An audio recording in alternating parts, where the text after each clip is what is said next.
మీరు ఎక్కువగా సామాజిక మాధ్యమాల్లో కాలక్షేపం చేస్తున్న వారైతే ఇక్కడ కనిపిస్తున్న వీడియోను చూసే ఉంటారు. నిజమైన ప్రేమ సమాజంలో లోతుగా పాతుకుపోయిన వ్యక్తి చర్మం రంగుపై వివక్షను ఎలా అధిగమిస్తుందనే చర్చకు దారితీసిన వీడియో ఇది.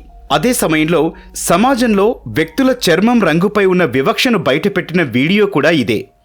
ఇక్కడ కనిపిస్తోన్న వరుడి పేరు రిషబ్ రాజ్పుత్ కాగా వధువు సోనాలి చౌక్సీ. మధ్యప్రదేశ్కు చెందిన వీరిద్దరూ 2014లో కళాశాలలో పరిచయమయ్యారు. వారిద్దరి ఆశయాలు కలలు ఒకటే కావడంతో బలపడిన పరిచయం కొన్ని రోజులకు ప్రేమగా మారింది.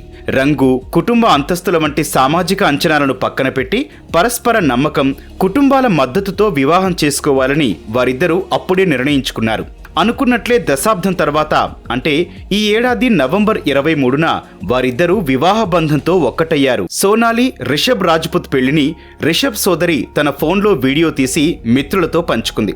2 రోజుల్లోనే ఆ 30 సెకండ్ల వీడియో సామాజిక మాధ్యమాల్లో వైరల్గా మారింది. వాట్సాప్ గ్రూపులు, ఇన్స్టా మీమ్స్ వరకు చేరింది. వారి ప్రేమను ప్రశంసించిన నెటిజన్లు ఉన్నట్లే తీవ్రంగా విమర్శించిన వారు ఎదురయ్యారు. సోనాలికి రిషబ్ తగిన వరుడు కాదంటూ దెప్పి పొడుస్తూ పోస్టులు పెట్టారు.